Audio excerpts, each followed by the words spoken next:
大家好，我係 Tony。今日我想同大家講下有關 KitKat 嘅新嘅開發功能。雖然 KitKat 只係一個0.1 version number 嘅提升，不過喺呢個0.1嘅 version number 嘅 update， 我哋亦都做咗好多新嘅 API 嘅改動。喺 Jelly Bean， 我哋花咗好多功夫，令到個 UI 更加 smooth。今次喺 KitKat， 我哋係專注喺 memory optimization。KitKat 最大嘅優點係可以 run 喺更多 low RAM 嘅 device， 譬如一啲只有512MB RAM 嘅手機。為咗可以幫助 developer 慳啲 RAM， 我哋加咗一啲新嘅 API 同埋工具去幫助大家確保你哋嘅 apps 嘅 memory usage 同我哋 platform 一樣咁有效率。首先，你哋可以 check 下個 app 係唔係 run 緊喺一部 low RAM 嘅手機上邊。我哋喺 KitKat 新加咗一個 method 喺 Activity Manager 裏面叫做 isLowMemory。根據 isLowMemory 得出嚟嘅結果，你哋可以選擇修改甚至 disable 對 memory 有顯著影響嘅功能。咁樣你就可以確保你哋嘅 apps 喺 low RAM 嘅機上邊提供一個好嘅 user experience 俾到 user。當然，我哋亦都要盡量保留所有嘅功能啦。所以我建議你哋參考下 Managing Your Apps Memory 嘅 Dev Guide， 裏面有好多 tips 教你哋點樣去優化你哋嘅 App Memory， 而唔需要犧牲功能。不過喺改善你哋嘅 App 嘅 Memory Efficiency 之前，你都先需要知道一下你嘅 Memory 用咗喺邊度㗎嘛。咁新嘅 Procstat Tool 咧就可以幫助你哋分析你嘅 Memory Resource， 提供一啲有關你哋嘅 app 嘅，譬如 execution duration 啊，同埋 memory use data。咁點樣 call Procstat 咧？好簡單 ，call adb shell dumsys Procstat 咁就得啦。如果你哋嫌 command line 麻煩，冇問題。喺 4.4 我哋新加咗一個 developer option 叫做 process stats。喺呢個 screen 你哋可以睇到你哋個 apps 喺 4.4 同埋喺 emulator 裏面嘅 memory profile。藍色嘅 bar 代表你哋嘅 app 相對其他嘅 app 嘅 memory 用量 ，percentage 代表你哋嘅 app 喺 background 花咗相對幾多時間。再撳落去其中一個 app 咧，你哋就會睇到有更詳細嘅 summary， 譬如 average 嘅 RAM use 啦、maximum RAM use 啦，同埋喺 background 嘅 runtime 嘅 percentage。最後仲有顯示所有其他有關你哋嘅 application 嘅 subservices。其實 KitKat 唔單止淨係關於提升 memory 嘅效率，我哋亦都加咗一啲新嘅功能去幫助大家做一啲更加靚嘅 apps。首先，我哋 update 咗 Android Design Guideline。如果你哋想知道更多詳情，就請睇下我哋 Android Design in Action New in Android 4.4。喺 API 方面，我哋加咗一個更加 immersive 嘅 Full Screen Experience。一個新嘅 Transition Framework for Animation、Closed Captioning 嘅支持，同埋一個新嘅 tool 嚟到做 Screen Recording。新嘅 Immersive Mode 幫你將 UI 帶到整個熒幕，可以將 System Bar 同埋 Status Bar 全部收埋晒。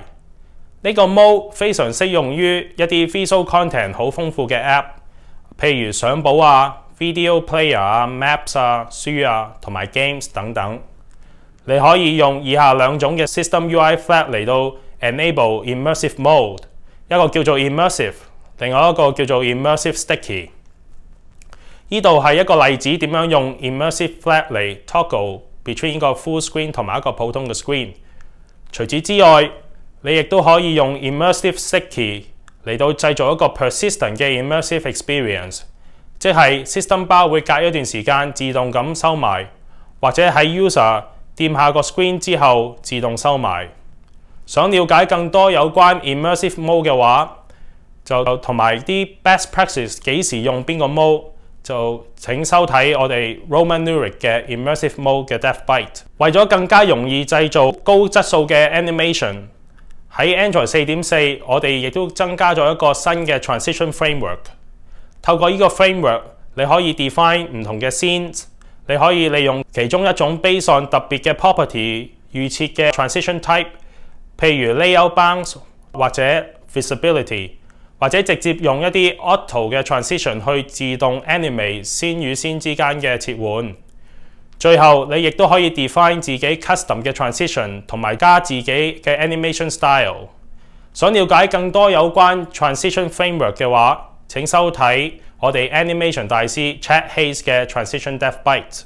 好啦，我哋一向都希望令到所有 apps 都可以更加 accessible。喺 Android 4.4 咧，我哋亦都喺 System 加咗 Closed Captioning 嘅 preference。Android 用家而家可以好容易咁樣 set 一個 global 嘅 captioning preference。同時 Video App 亦都係利用呢個新嘅 Captioning Manager 嚟到 access 呢個 global setting 嚟控制點樣顯示 closed captions。例如 Apps 用 Video View 嘅話，可以喺 rendering video stream 嘅同時，直接 pass 一個 Web VTT format 嘅 captioning stream。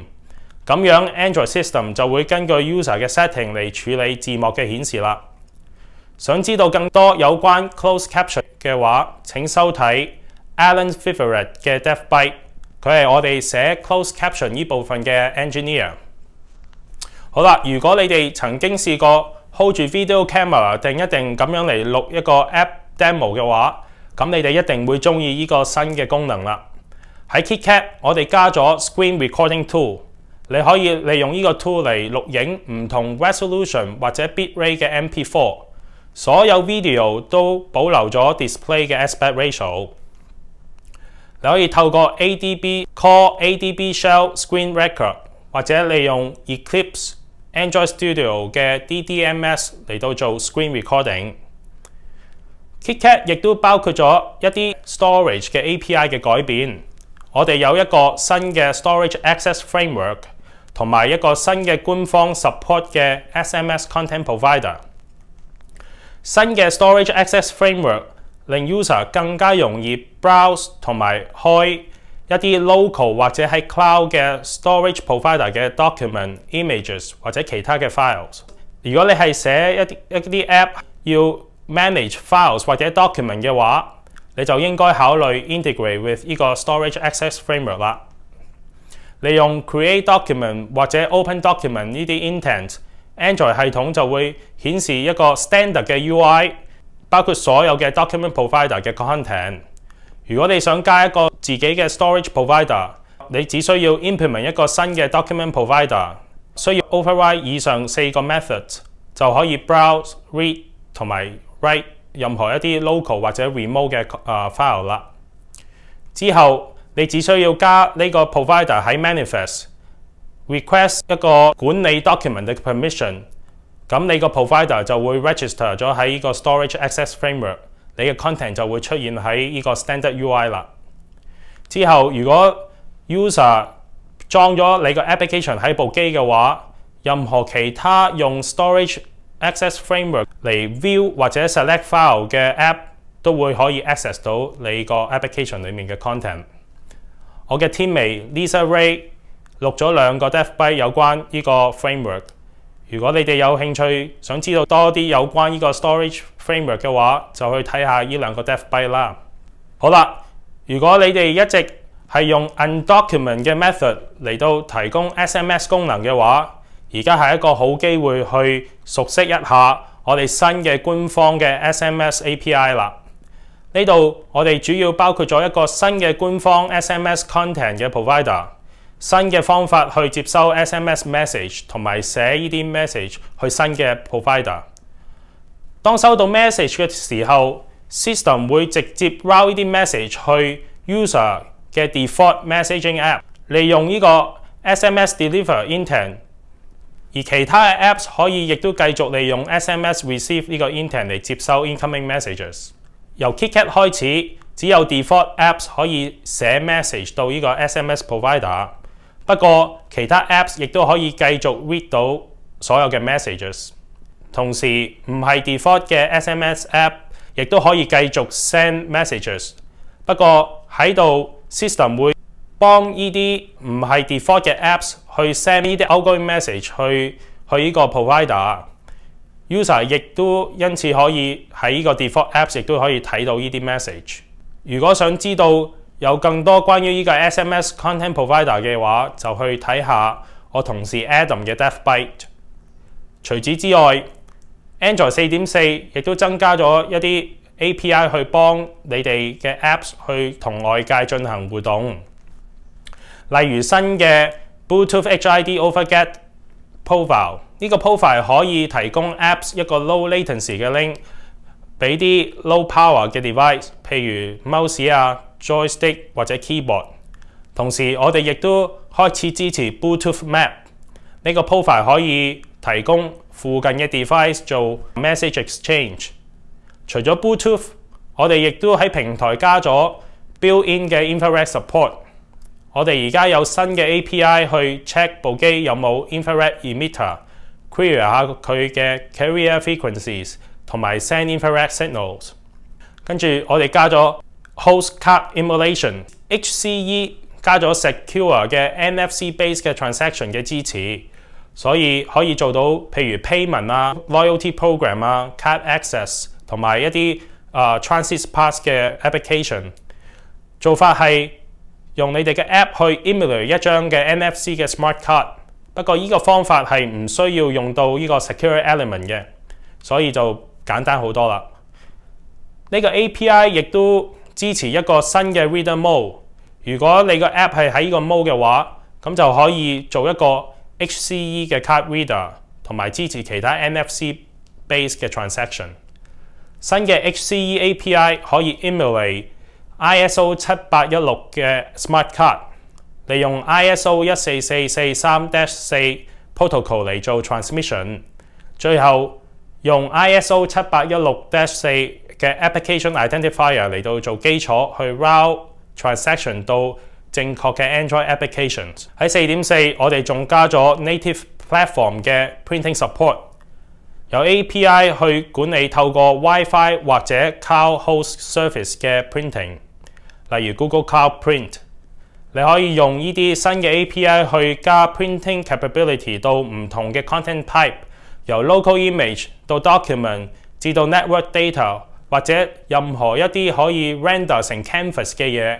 Android 主要係利用 PDF 嘅 format 嚟做 printing 嘅，所以 best practice 係用 helper classes 嚟到 print 一啲 bitmaps 或者 generate 一個有正確分頁嘅 PDF 版本嘅 content 嚟做 printing。為咗方便起見，我哋喺呢個 printing API 同時亦都提供咗 native 同埋 WebView 嘅 helper， 去幫助大家利用 standard 嘅 Android 嘅 Drawing API 去製造 PDF。只要你個 app 識得點樣畫 content， 就可以 create PDF 然後 print 出嚟啦。如果想知道更多有關呢個 printing API 嘅功能，就去睇下我同事 Nesmo Idris 嘅 Android 4.4 Printing API DevByte 啦。喺 KitKat 我哋亦都加咗一啲新嘅方法去減低 sensor 嘅用電量。喺 4.4 我哋開始 support sensor batching， 呢個 optimization 係可以儲埋一啲 sensor 嘅 result 一次過 send 出嚟，而唔係一 detect 到就馬上 send 出去。咁樣個 application processor 就可以有長啲時間喺呢個 low power state。你亦都可以決定隔幾耐去收一次 data， 或者喺 batch cycle 中間可以 request 去攞 data。仲有我哋亦都加咗兩個新嘅 sensor， 一個係嚟做 step detection， 另外一個嚟做 step counting。兩個都係 hardware-based 嘅 sensor， 所以用電量係非常之少嘅。以上係 4.4 一啲嘅新嘅 API 嘅 highlight。不過其實 KitKat 仲有好多新嘅嘢。譬如我哋有一個全新 based on Google Chromium 嘅 WebView， 呢個 WebView 帶俾大家更多嘅 HTML5 嘅 support、performance 同埋 compatibility， 同埋我哋亦都有 update 咗 JavaScript 嘅 V8 engine。我哋亦都有一啲新嘅 API 去支持 RTL locale， 包括 drawable mirroring 同埋 pseudo locales。喺 4.4 如果你 declare 一個 drawable 係 auto mirror 嘅話，咁 user 如果揀咗 RTL locale 嘅時候 system 就會自動 flip 咗個 drawable。有咗呢個 feature 就唔需要 duplicate 你啲 access 啦。Android 而家亦都加咗一個新嘅 RTL pseudo locale 嘅 developer options。呢個 option 將會將你個機改造成 RTL layout， 但係顯示嘅語言係你選擇嘅語言，咁樣你就可以好容易咁樣處理 RTL layout 上面嘅問題，但係唔需要睇一啲你唔識嘅語言啦。喺度仲有一個好消息要俾做 high performance computation 嘅 developer， 而家你哋可以直接咁喺 native code 裏面 call render script 啦。我哋有一個新嘅 C++ API 喺 NDK 俾你去 access 所有 render script 嘅 functionality。我哋亦都有一系列嘅 security enhancement，譬如喺 Android 嘅 Secure Linux configuration， 我哋喺 4.4 由 permissive mode 改為 enforcing mode。喺 Key Store Provider， 我哋亦都加咗 Elliptic Curve Digital Signature Algorithm 嘅支持，提高咗 Digital Signing 嘅 security。同時，我哋亦都 implement 咗 Script Key Derivation Function 去保護喺 Full Disk Encryption 嘅時候用嘅嗰條 key。最後，當然係最好嘅消息 ，Nexus 5已經嚟咗香港啦。